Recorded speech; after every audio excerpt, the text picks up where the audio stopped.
सोहने रब दे सोहने नाम नाल आगाज़ करने आ जड़ा बड़ा ही मेहरबान रब तआला दीआं सारियां मखलूकां नूं मेरा सलाम। दोस्तों मैनूं याद है कि असी अपने बजुर्गों के नाल किसी भी काम वास्ते, किसी शादी ब्याह वास्ते या किसी दिन दिहाड़ के मौके के उत्ते जदों भी कोई सलाह करनी तो उन्हों का पहला लफज होंदा सी, अच्छा पुत्र अल्लाह खैर का वेला लैके आवे।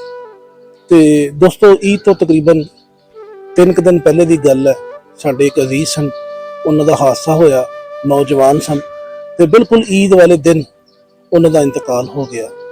तो दोस्तों मैनू अपने बजुर्गों की गल बड़ी याद आई कि वाकई जोड़ा वेला खैर ना लंघ जाए उहो जिहा वेला कोई नहीं हुंदा। तो मैं उम्मीद करना जिन्हां दे अल्लाह पाक ने ईद का मौका खैर आफियत नाल गुजार दिता है, तो यकीन करना तुसीं बड़े मुकद्दरां वाले हो। अपने रब का शुक्र अदा करो जिन्हें खैर दे नाल वेला लंघा दिता।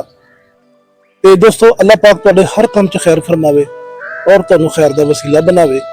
और मेरे इस चैनल को सबसक्राइब जरूर करना और मेरी वीडियो को शेयर भी करना।